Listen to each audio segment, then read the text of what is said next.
Hello out there! Welcome to another round of our short story challenge live stream. Super excited to be discussing it yet again with Gareth. Say hi, Gareth. Hi, Hello, everybody. hello. Yes. For those of you who weren't joining us last week and have no idea what we're talking about, the short story challenge is in fact underway. We kicked it off last week, and we are going to discuss it now further. But if you have not signed up for, you still can. You can go to that link below and you can still sign up for the challenge. We will not be accepting any submissions until the end of the month anyway, so you still got time to get involved. Of course, the short story challenge is presented to you by AutoCrit, the home for authors online. We have our fully functional writing desk where you can plan, write it, and edit your work. Community, academy, where you can learn more about writing, such as these live streams we do on YouTube.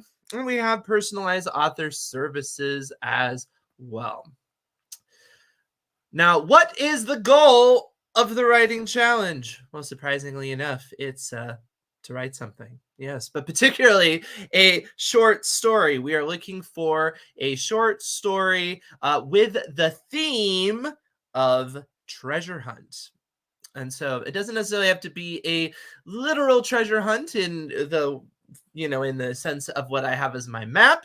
It could be a more abstract interpretation, like what is a treasure, what is a hunt, how do those words go together? But that is in fact the theme. Other than that, the sky's the limit. Besides a few specific things we're not looking for in terms of content, we discussed that last week. You'll also find the guidelines there in that link below. I don't need to bore you with that detail. But there will be prizes throughout this entire challenge. So sign up below. You'll get regular emails where you can check in and you can be eligible to have your name drawn in the hat for some prizes at the end on our final stream.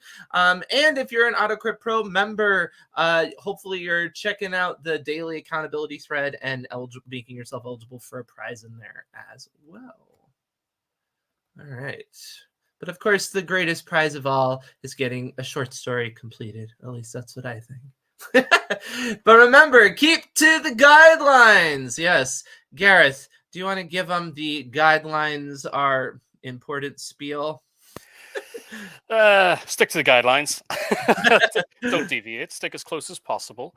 I know we kind of explained all the guidelines last week, so I won't reiterate everything. But the most important, and this is what pretty much gets you disqualified at the very, very I think this is what makes you face plant before you've even reached the first hurdle. Is the word count is between 2,000 and 5,000 words. Deviate a whole lot from that, and you're done. It's not going through.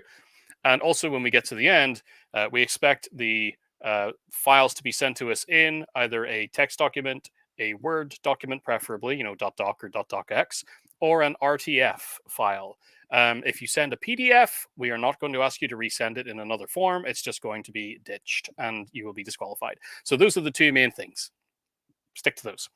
Stephanie, yes. Sean Modern, please. Nice. I like it. I like it a lot. But yeah, stick to the guidelines. It's not like Pirates of the Caribbean. We have a treasure map theme, but no, they aren't just guidelines. Think of them as actual rules, not the other way around.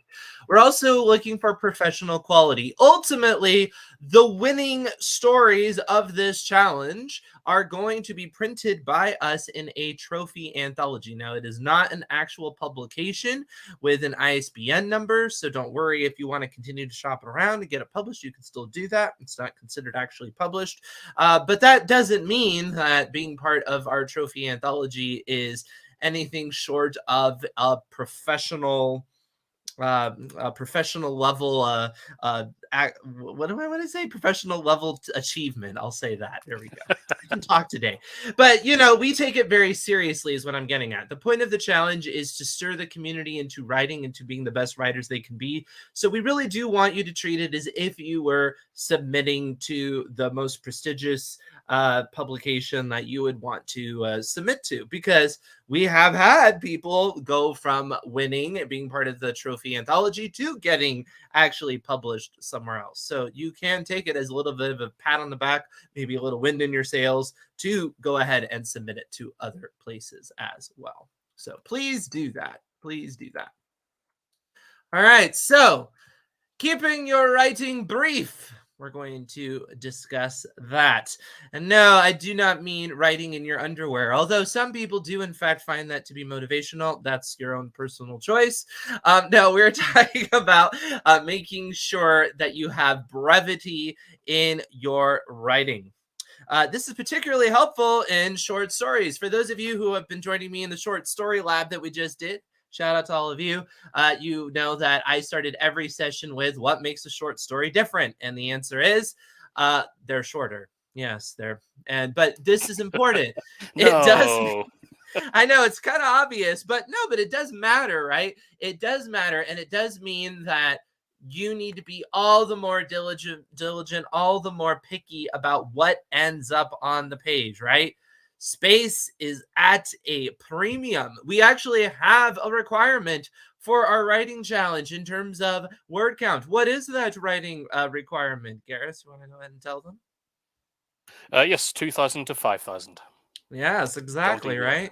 So, you do need to be careful. Do not go over the 5,000. We do not like that. It makes it too easy for us to reject you, and we don't like rejecting people. It's no fun for us, particularly for just not following the guidelines, right? So, yeah, if you're writing something for a challenge such as this, and you can only write between 2,000 and 5,000 words, this is probably not the time to pull in all of the most epic world building, convoluted, complicated economic system sort of stuff, right? This is you do need to keep in charge of your scope. So, yes, I'm going to use a naughty word, but I'm going to recommend that people outline at least a little. And what I mean by that is not like a step by step, this is my premise, and this is going to happen, and this is going to happen, and this is going to happen. You don't have to do that, especially because when you're writing a short story, well, 5,000 words. I mean, some people write outlines as long as 5,000 words, right? So yeah, you can kind of spill that out on the page and find your way. But before you kind of get started, you might want to ask yourself, is this actually a story I can reasonably tell in 5,000 words, right? Again, you don't necessarily want a story that has 20 characters, 3 settings, is going to need a lot of exposition to explain the magic system. You're just not going to have the time to do it. What happens a lot, and Gareth can tell you from judging these challenges, is that we will get works that they have to speed through. And when I say brevity, I don't mean giving me a 5,000 word summary of what should be a 70,000 word book, because that's not going to be a satisfying reading experience. What I mean is a word that a story that makes sense for a 5,000 word count. So Gareth, you've written some short stories. How do you kind of pick your project in terms of scope, or do you just kind of fly by and then see what happens, and if it expands beyond, you just realize it's not a short story anymore? Like, how do you Pretty much that, you yeah. A lot of I the mean, you can't do that process, but you might have heartache when you had a great idea and you're like, oh, this would be great for the short story challenge, and then yes, you're like 10,000 words in, you're like, yeah, this isn't gonna work. I need to I'm start currently something living. else. I'm currently living in that space right now. I mean, at the moment, I'm generally for my own work exclusively writing shorts while working on novels and longer pieces with other people because I find it really difficult to keep my headspace that packed with so many stories going around. But when it comes to short stories, yeah, I mean, I will usually just have an idea that is thematic. I have an experience and I think I want to adapt this into a short, or just a scene in my head. And it's like, I want to make a short around this scene because it's really cool. And how can that be a story? And that just kind of grows out of what I see of the scene, the people that are in there, the characters, what could they be involved in right now? Which is kind of like why I like what you say about outlining as well, is I do that, not in any huge degree of detail. But most of my early plans or drafts, I'll maybe write out the scene that I had in mind, and then I've got to figure out where is it? Is it the beginning? Is it in the middle? Is it at the end? And once I can connect the dots around that, my initial plan just looks like a series of bullet points. It's like this scene here, maybe a line of dialogue. It's like I want this line to be said here, and I just got to connect the dots between those. And then I'll get to the story finished. The first draft is obviously the biggest way I can tell it with the most freedom, and then I'll think, how can I strip it down? And my perpetual curse is if I'm aiming for something that's a 5K limit, I'll often write the first draft. It comes in about 6,800, and then I managed to strip that down to about 5,400, but I can't strip it anymore. And I'm just kind of stuck there. It's like, oh, well, I'll find another home for it later on. Or sometimes I'll just query the editor and say, hey, it's 400 words over, but I think it's a great fit. And more often than not, they'll say, okay, yeah, send it in, and we'll take a look. But yeah, I don't spend too much time on a day-to-day basis worrying about the word count. It's all about the story, and sometimes that one just doesn't work. But if it doesn't work within the way it needed to be told, then find another idea. Yes, yes. Yeah, Sharon said had to shelve an idea because it required too much exposition. Yeah, exactly. You might not realize this until you get into it. I do think though that you obviously can just dive right into it and find out, but you also can use some common sense and think about like kind of what it is that you might be doing. Again, it really depends on the type of writer you are. You would probably need to be at least a little bit of an outline or a little bit of a planner to kind of think ahead that much, but you can have an idea. It's like, this is a story about this protagonist, right? And it's this situation, and that's going to equal kind of this sort of scenario. And like, how many different things are you focusing on at once, right? Is this really a rich world building story? Is this more of a character piece? And it's kind of like the more elements you need, well, that's going to take up word count, right? And that's not going to be an exact science because, of course, there are certain activities that just for the nature of the activity require more word count or whatever. But you can at least get an idea of if the scope is reasonable to get started with a little bit of effort at the top, and you might save yourself a little bit of heartache on that. Now, we did get a question about the challenge specifically. Should we try to write the best genre story? Yes. Should you write the best literary fiction story? Yes. The answer is always yes. Yes. Do the best. Either is fine. Either is fine. We have had winners in any type of genre. Just because you may know that Gareth does our horror course and I do the fantasy course doesn't mean that you cannot submit a mystery, or a literary fiction, or who knows what, historical fiction. We've had all sorts. Like every year, the final selection for the anthology has always been pretty eclectic. We've had fantasy, horror, sci-fi. There has been a narrative nonfiction retelling of something, some quite experimental work, and literary and mystery. All sorts make it in. So yeah, don't be shy. Whatever it is that you like to write, just write the best story. Exactly. Yep. All right. Yep. As long as it's narrative, don't give us like a 5,000 word, treatise on good sleeping habits or something. Yes. And you laugh, but it's not like we haven't had that before. Should we tell you what genre the story is in? I asked if the story doesn't make me pass out. Well, that is very sweet of you, Tammy. For those of you who aren't familiar, I have often commented on my lack of ability to read certain gore or troubling content, but I am getting better. So try me, Tammy. See if you can make me pass out. That should be like a live stream someday. If you want to see that one of these days. Like, can we make Daniel pass out on live stream? Wow. No, let's please not do that, but that would be fun. Don't forget romance. No, I like romance. Absolutely. Yeah. Does the main character have to be a human being? Of course not. No, we've had winners where the main character was not. One of the winners of the Drop the Beat challenge was a story about anthropomorphic socks. It was really fun. I liked it. So no, you do not actually have to do that. All right. So getting beyond, making sure you don't have too much content to go into your story. Certainly the way you present the content is critical, right? As Garrett says, you start at 6,800 words and you cut it down. You often will start with too much. One thing you might want to keep in mind when it comes to short stories, really any type of writing, but short stories, I would say maybe all the more so, would be the length of your sentences and whether or not you are trying to cram too much in. Now, this is not only going to affect the pace of the writing itself as you're reading each sentence, right? Each sentence is encompassing a lot. It really slows down and bogs down the work.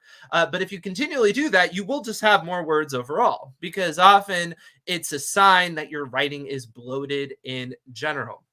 So if you wanted to go into the writing desk and look at this, you could run our little sentence variation report, for example, and you could get a look. For example, in this sample I have here, general fiction sentence length is 11, and mine was 22.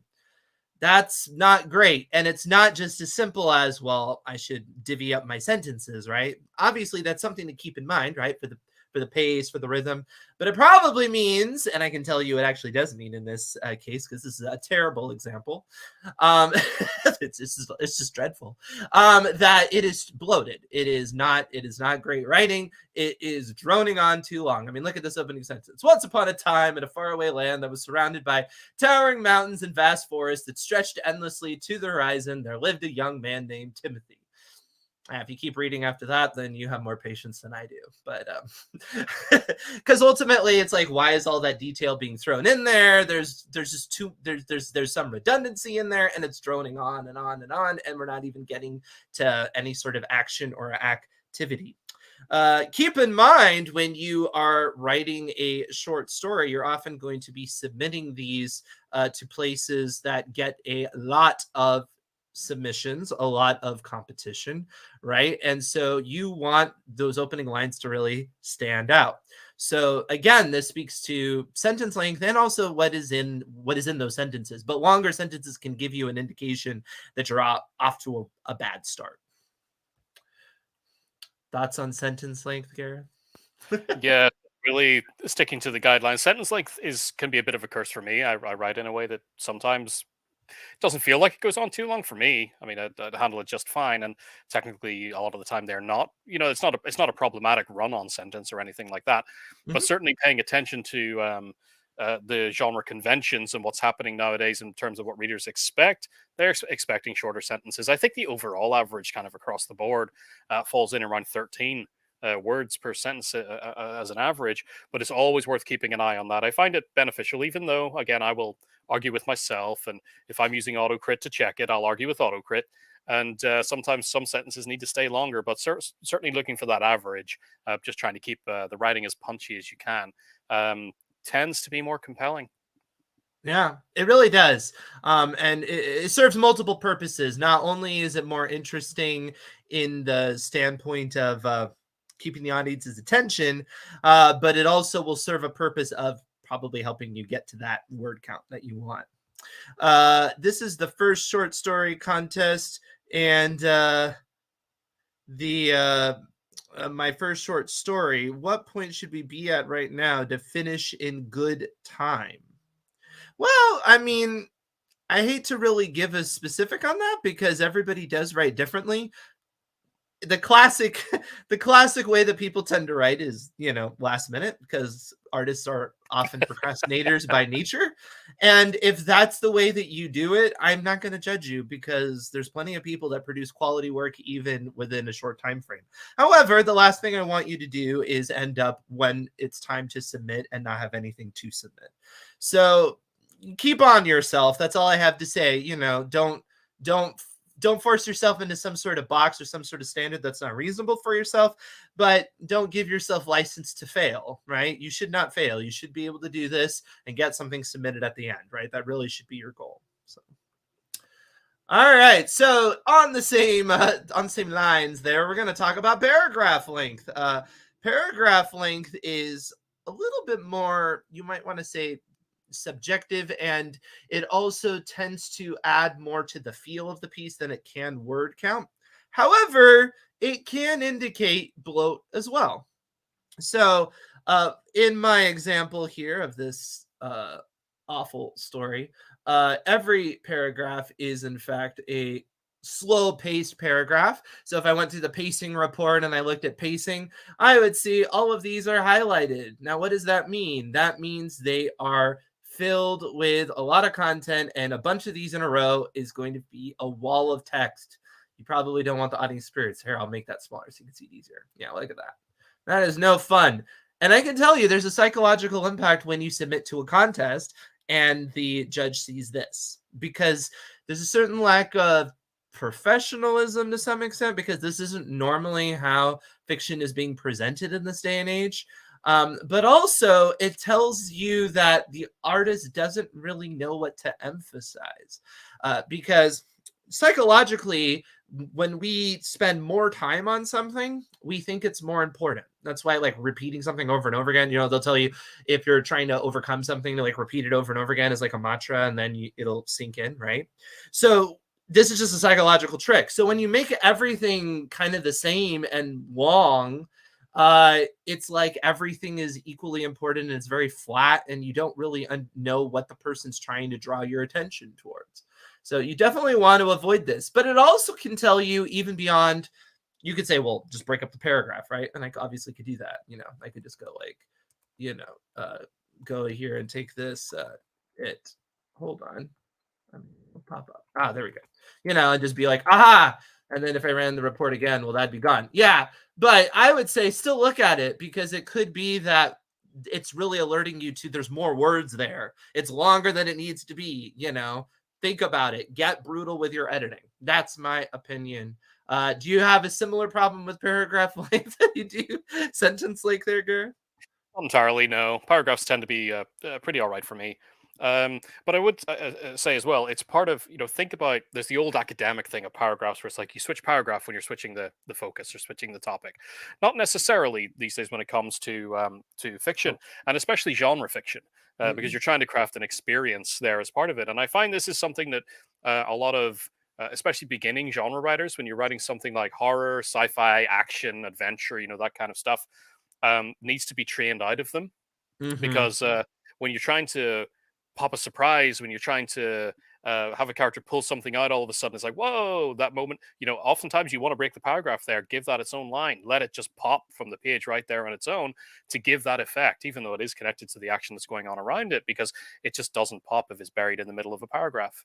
So you kind of have to go against the rules there. But yeah, think about that for yourself. And oftentimes, if you are doing that, you find a nice big block. I tend to find too, you can generally work with about half of the first section of that block will be fine, for this first short story, then the line that you wanted to pop, and then about half of what you followed that with in the original paragraph. You're usually pretty good to strip it all the way down and just focus on what mattered in that moment. Get that effect, and then move on. Right.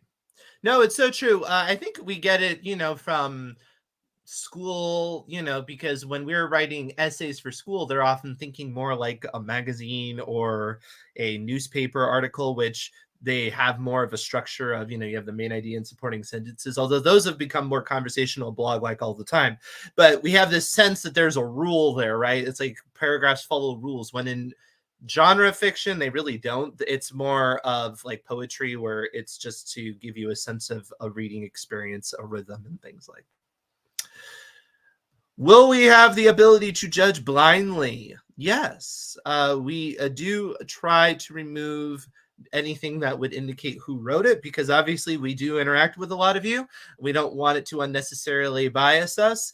And so, yep, we do our best to remove that. And if you could do us a favor by not including it, that would be helpful.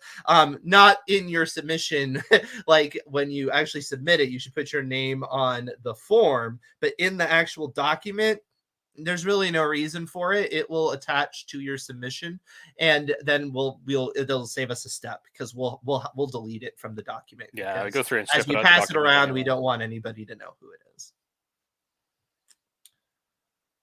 Tammy, yes. If you want to know how to write like Andy Weir with those punchy paragraphs that rip you through by your throat, Tammy is a great resource. Talk to Tammy, because her writing is like It just rips you through.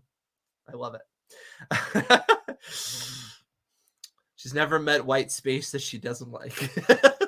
All right, look out for filler words when you are writing, because filler words just bog it down. Filler words are those words that don't serve much purpose. It's like the that's, the justs, the varies.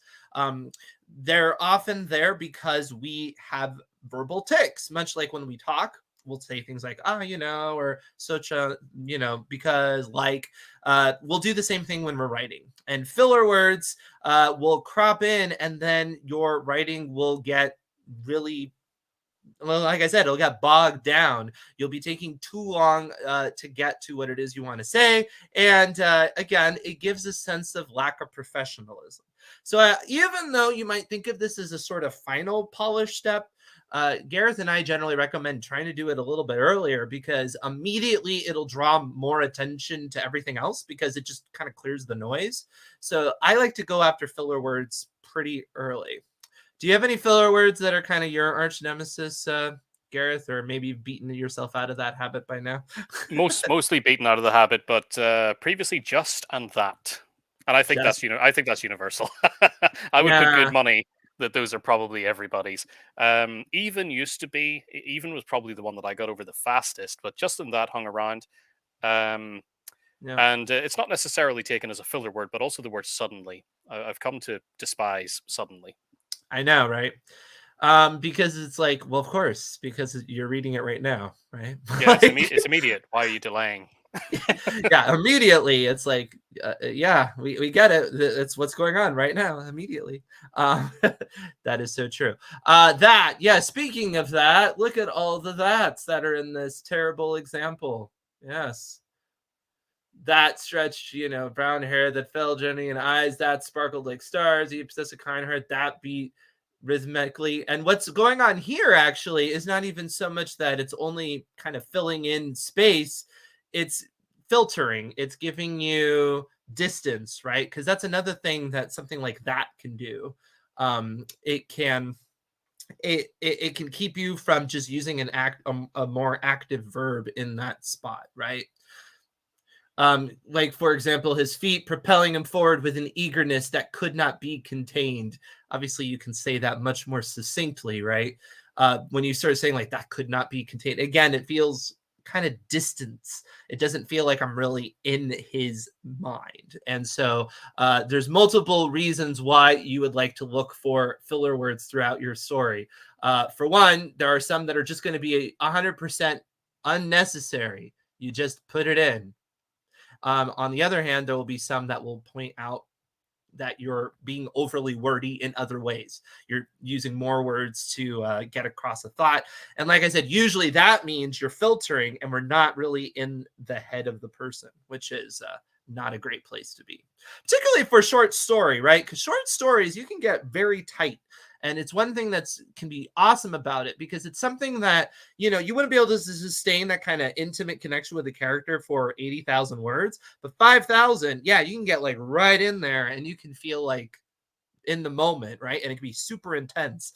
And I love short stories like that. I think that's great. You're suddenly down all these fillers doesn't even surprise me. Suddenly is like fiction's honestly. Oh, I like that. I like that a lot. But what about suddenly Seymour for all the Little Shop of Horror fans? I give it a Actually, pass. I think that is intentional. Ashman used a lot of deliberate choices in that lyric. So yeah, actually, I think I don't want to say it's redundant, but I think that there's a cheese factor that's purposeful there. All right, keep on your conflict. This is kind of a combo of content and word choice, but hear me out. During your story, you want to quickly give the audience an idea of what is at stake. What do we emotionally care about, right? Why are we reading this short story? Do not delay.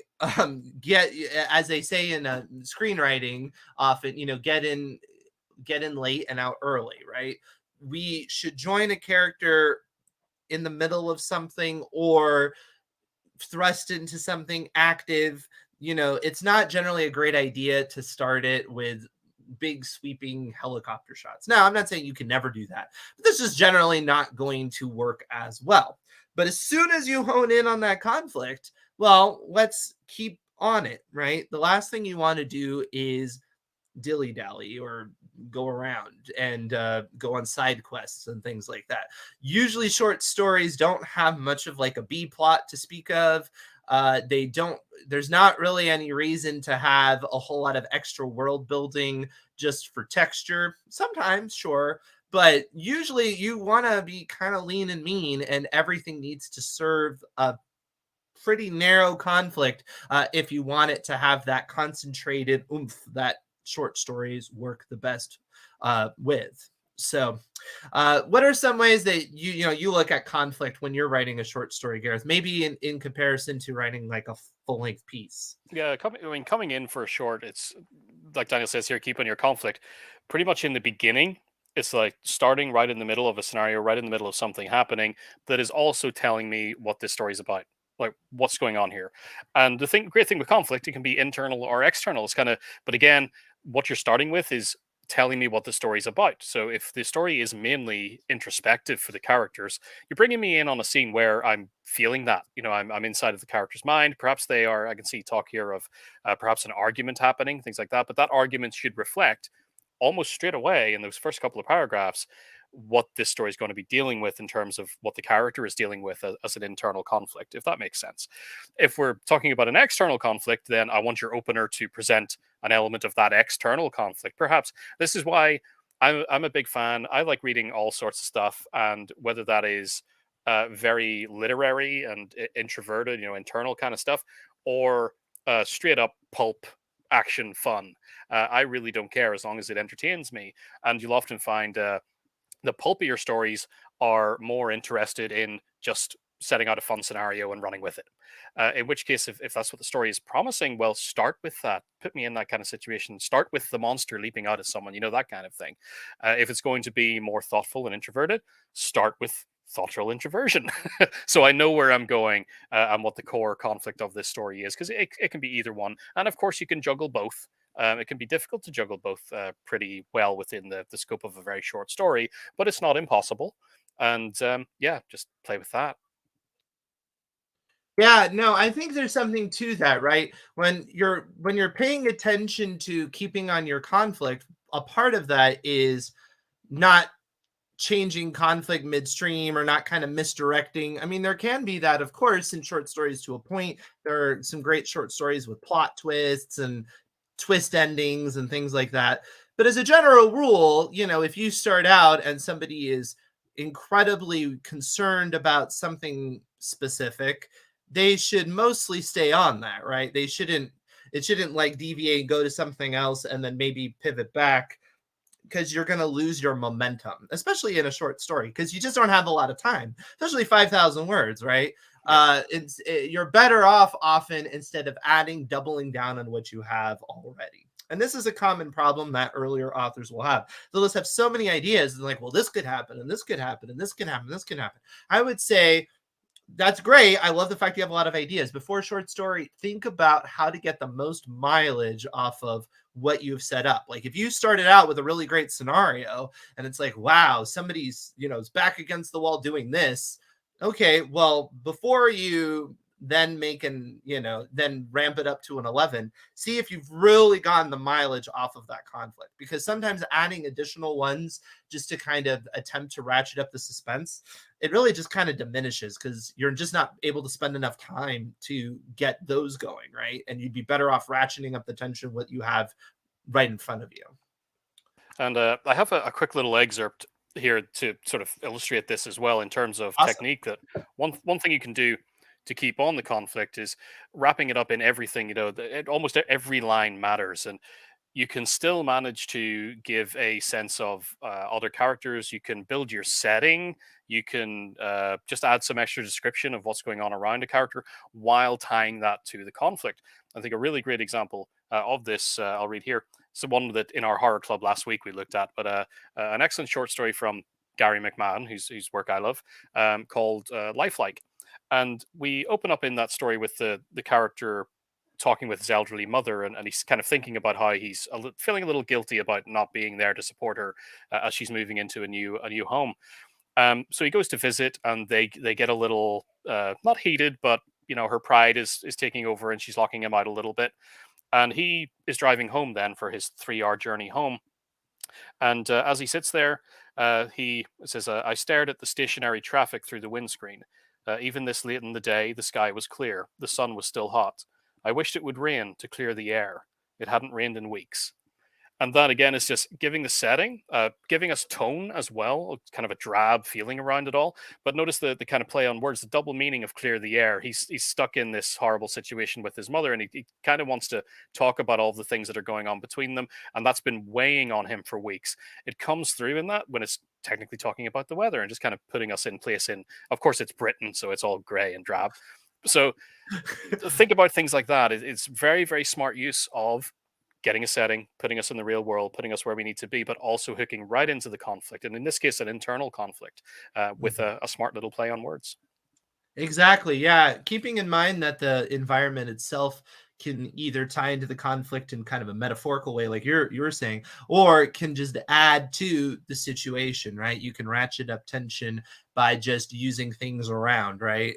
In what you've previously set up. And again, that can really give a more concentrated oomph of a story versus trying to throw everything at the kitchen sink and ending up with something that sounds more like a Wikipedia synopsis than it does a actual live narrative, a riveting experience. And I say that as somebody who has had that where we've gotten submissions like that, and I'm like, okay, this would be a great novella or a book. This is not a short story, right? They really could have just taken this one little piece and focused on that conflict and made that work, and it would have been excellent. And then the other thing, of course, is when they're honed in on something and really focused on it, and then they pivot at the end, and it's not like a twist ending like Twilight Zone or something clever. It's literally like they seem to forget what you were focusing on a moment ago, right? and and sticking the landing is really important in a short story, I would say. Not that it's not important in a novel, but it's very hard to overcome a bad ending in a short story. You just don't have enough time. People are getting mad at me because I keep saying I get honed in you instead got of a cause honed in. an I'm aneurysm here. sorry, all right? It is a verbal tick of mine. And I appreciate the fact we have such literate followers that they're going to correct me on it. I always accept correction. Thank you. I'll get it in my brain one of these days. You see, Daniel has his weird pronunciations and wrong words, and I've got my 50 million tabs when I share a screen. I do have some weird pronunciation. The other one that well, I mean, I have the things that annoy me too, like very unique. I hate that because unique means one of a kind. So you can't be you can't be more of that. But it's a very common expression. So we all have our ticks that we get annoyed by, or incorrect uses, malpropisms, Um All right, but yes, but speaking of endings, we actually do have a workshop coming up on Thursday that is going to be about endings. The end game, yes, nailing your story's finale. So if this is something that you struggle with, please join me for that because it'll be lots of fun. We're going to do a workshop and we are going to have actual stories without endings. I know. And then we get to come up with them. That'll be part of the workshop. And we'll discuss what makes a good ending. Is there such a thing? Is it objectively bad or good ending? What does that even mean? What are the rules for endings? We're going to discuss all of that. It'll be a really fun workshop. I have fun doing this. And then at the end of it, you'll have the opportunity to submit an ending for me, and I will give you personal feedback. It's going to be good times. Good times. Join us for that. Of course, we also have our fantasy club tonight for all of you AutoCrit Pro members. Join me at 8 o'clock, and I will be discussing how to write short stories specifically in the fantasy genre. Fantasy genre is a tough genre to write short stories in sometimes because it's a demanding genre in terms of the world building. So how do you do that? How do you cram in world building and make your word count? We'll discuss that. And of course, we have our horror club coming next week. Yes, lovely. I wonder which one of those are your, Gareth. I'm trying to think. Is that Depends on second? the day of the week. Really does. And then, of course, we have our accountability club every week on Mondays at 11 a.m. And all of these are for our professional members. But some of you out there are like, well, I'm not a professional member of AutoCrit. I just signed up for this writing challenge. I feel left out. Well, you don't have to feel left out, because we are going to give you an opportunity to become a pro member for only $1 as part of this challenge, and you will be a member. It's a special limited time. How long would that last? It's till the end of the month, right? It is I think the $1 is 14 days, so you get a full Yep. 14 days for that. Yep. So you'll have it, so you can home in on your story. I'm like never gonna say that ever again. You can edit your story correctly in the writer's desk. I feel like we need a counter now every time I do it wrong. You can edit your writing in the writer's desk. I'm gonna go ahead and throw that in the chat. And you can click on that, and and clean up your writing, get it up to professional quality. A great opportunity to use all those reports, some of those that I mentioned today. There's many others in there, and you can join us for these clubs on Sunday at 6 p.m. I will be doing a story doctor session for the entire community, and you can just show up and you can just ask me questions. So if there's something you're stuck on in your story, or if you'd like a little bit of feedback, you can come on and you can ask me about what you are working on. So you call it home in as well. It's a baseball thing. Maybe that is. I did see a fair amount of baseball growing up as a kid. But yeah, so please join us in as a professional member. It's a great way to finish off this challenge in style. Join us for these clubs, get involved in the community, and I'll see you around at some of these different events. We'll be back next week, and we'll show you a little bit under the hood of how we edit. I'll probably try to pick a better example than that travesty that I had today, something that's a little bit closer to final. I'm still traumatized by that line about his feet. Gareth is like me. It's like bad writing. It just like it just starts to shrink. But yes, I'll try to pick something that isn't quite so so desperate, something that's closer to the polish level, and we'll go ahead and polish it right in front of your very eyes. Woohoo! So that'll be fun. So check that out. Please like, subscribe, hit the bell for more live streams in the future, and we will see you around. Gonna pop that link yet again. Join us for $1, and we'll see you around AutoCrit. Bye, everybody. Take care.